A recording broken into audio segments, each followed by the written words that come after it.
Hello friend, this is Hussein and you are watching MHK class NCERT Math. Today we would run NCERT Math class 10th. Let's start the third question of the exercise 3.1.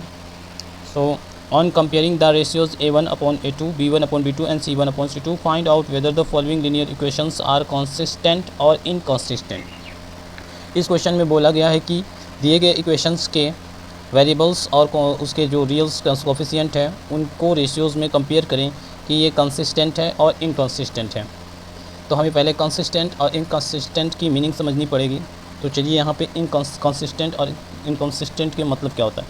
इससे previous question में हमने पढ़ा है कि जैसे कि unique solution, many solution और no solution. उसमें क्या होता था, अगर A1 अपॉन A2 यानी कि A1:A2 B1:B2 बराबर नहीं होंगे तो वो सॉल्यूशन यूनिक सॉल्यूशन होगा। कहने का मतलब वो लाइन एक ही जगह कट करेगी। वो लाइन एक जगह जब कट करेगी, दो लाइन जैसे एक इक्वेशन और दो इक्वेशन जब एक ही जगह आपस में कट करे तो वो यूनिक सॉल्यूशन कहलाता है। तो यूनिक सॉल्यूशन हमेशा कंसिस्टेंट होता है। Unique solution is always consistent. तो कंसिस्टेंट कौन होता है? Unique solution. जो यूनिक सॉल्यूशन होगा वो कंसिस्टेंट होगा। Similarly A1 upon A2 B1 upon B2 C1 upon C2 सभी अगर बराबर होंगे तो हम कहते थे ये मैनी सॉल्यूशन है। जब कंसिस्टेंट हो जाता था, जब लाइन एक के ऊपर एक चढ़ जाती थी, यानी कि मैनी सॉल्यूशन कहलाता था। तो many solution is also called consistent. तो यहाँ पे इक्वेशन कंसिस्टेंट कौन होगा? यूनिक सॉल्यूशन और मैनी सॉल्यूशन। तो इसी तरह A1 upon A2 B1 upon B2 is not equal to C1 upon C2 जब इस तरह से होगा, यानी कि नो सॉल्यूशन, यानी कि पैरेलल लाइन जब होंगे तो उस कंडीशन में इनकंसिस्टेंट होगा। तो दो कंडीशन में कंसिस्टेंट होगा, यूनिक सॉल्यूशन में और मैनी सॉल्यूशन में। लेकिन पैरेलल सॉल्यूशन में यानी कि नो सॉल्यूशन में A1 अपॉन A2 क्या होगा? इनकंसिस्टेंट। तो चलिए क्वेश्चन को शुरू करते हैं। पहला क्वेश्चन हमारा यहाँ पे दे रखा है, A1 दिया हुआ है। पहले इसको स्टैंडर्ड फॉर्म में लिख ले रहे हैं दोनों को। 3x + 2y, ये इस साइड जाएगा तो -5 इज इक्वल टू 0। सेकंड वाला क्वेश्चन है 2x - 3y - 7 is equal to 0। अब यहाँ पे इसमें से A1 का दिया है 3, B1 दिया है यहाँ से 2, C1 दिया है -5। यहाँ से हमारा दिया है A1 दिया है 2, B1 दिया है A2 दिया है 2, B2 दिया है -3 और C2 दिया है -7। अब कंपेयर करते हैं इस फॉर्मूले, इस रेशियोज़ पर। A1 अपॉन A2, A1 मेरा क्या है? 3 है, A2 हमारा 2 है। B1 अपॉन B2, B1 हमारा यहाँ पे 2 है और B2 हमारा यहाँ पे -3 है। C1 अपॉन C2, C1 मेरा -5 है और ये -7 है। तो यहाँ से A1 upon A2 is not equal to B1 upon B2। A1 upon A2 is not equal to B1 upon B2। तो हमें क्या मिला? 3/2 इज़ नॉट इक्वल टू 2/-3। तो ये सॉल्यूशन हमें यहाँ से देखने को मिल रहा है। ये यूनिक सॉल्यूशन है, ये यूनिक सॉल्यूशन है। तो यूनिक सॉल्यूशन क्या होता है? कंसिस्टेंट। ये हमारा कंसिस्टेंट है, ये इक्वेशन कंसिस्टेंट है क्योंकि ये यूनिक सॉल्यूशन है। अगर मैनी सॉल्यूशन होता तब पर भी कंसिस्टेंट होता। तो नेक्स्ट क्वेश्चन पे आते हैं।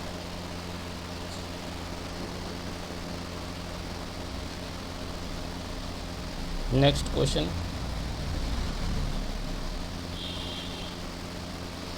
क्वेश्चन में हमारा A1 अपॉन A2, यहाँ से 2 दिया है और यहाँ से 4 दिया है।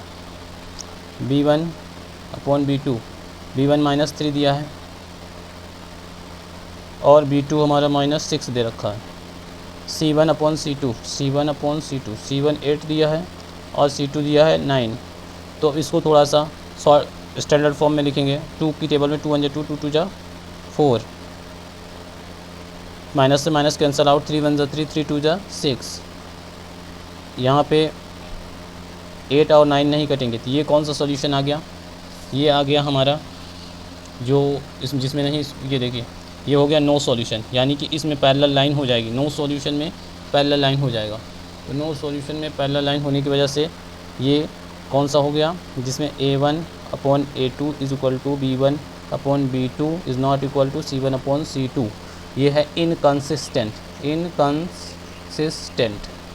ये इनकंसिस्टेंट हो गया। नेक्स्ट क्वेश्चन है, यहाँ पे दे रखा है A1 हमें 3/2 B1 दे रखा है -5/3, C1 दिया है 7 और A2 दिया है 9, B2 दिया है -10 और C2 दिया है 14। तो यहाँ देख लो A1/A2 कितना हो जाएगा 3/2 अपॉन में 9, यानी कि 9 ऊपर की ओर जाएगा तो ये बन जाएगा कितना 1/6। 1/6 9 इसके साथ मल्टीप्लाई होगा, 3 1 जा 3, 3 2 जा 6। इसी तरह B1/B2 5/3 -10, यहाँ से 5 ऊपर जाएगा तो ये कैंसिल होकर क्या बन जाएगा 1/5 2 जा 10 6, लेकिन माइनस का आ रहा है तो माइनस के आने की वजह से ये नॉट इक्वल टू हो गया। यहाँ से ही पता चल गया A1/A2 is not equal to B1/B2। ये हो गया यूनिक सॉल्यूशन। और यूनिक सॉल्यूशन को होने की वजह से ये कंसिस्टेंट है, ये कंसिस्टेंट है, ये वाला इक्वेशन हमारा कंसिस्टेंट है। नेक्स्ट है A1 दिया है यहाँ पे 5, B1 दिया है -3 और C1 दिया है 11, A2 दिया है -10, B2 दिया है 6 और C2 दिया है -22। तो A1/A2 कितना हो जाएगा A1/A2, ऊपर का 5 नीचे का -10, B1/B2 हो जाएगा -3/6, C1/C2, यहाँ पे 11 C1/C2 11 माइनस का 22। तो यहाँ से आ गया 5 से इसको कट आउट कर देंगे तो 1/-2 आ जाएगा इज इक्वल टू, यहाँ पे -1/3 आ जाएगा, यहाँ से 11 -1/2 आ जाएगा। यहाँ सारे इक्वल हैं यानी कोइंसिडेंट है। कोइंसिडेंट के केस में कंसिस्टेंट होता है, कंसिस्टेंट। ये भी इक्वेशन कंसिस्टेंट है थर्ड वाले इक्वेशन की तरह, क्योंकि यहाँ पे कोइंसिडेंट हो रहा है, यहाँ पे एक कट कर रही है यानी कि यूनिक सॉल्यूशन है या मैनिक सॉल्यूशन है। यहाँ पे last question of this parts 4/3, A1 दिया है 4/3, B1 दिया है 2, C1 दिया है 8, A2 is equal to 4, B2 is equal to -4 and C2 यहाँ पे एक चीज़, ये C2 उधर जाएगा तो ये प्लस बन जाएगा +5। अब कंपेयर करते हैं A1/A2 रख कर 4/3/8, तो ये बन जाएगा 1/4 2 जा 8 6, B1/B2 यहाँ से 2 और यहाँ से 4 यानी कि बन जाएगा 1/2। यहीं से इक्वल नहीं है तो A1/A2 is not equal to B1/B2, ये भी कंसिस्टेंट है। तो इस तरह से मैंने क्वेश्चन थर्ड एक्सरसाइज 3.1 का सॉल्व कर लिया है, जिसमें कंसिस्टेंट और इनकंसिस्टेंट बताना था। जहाँ भी ना समझ में हो उसको शेयर करें।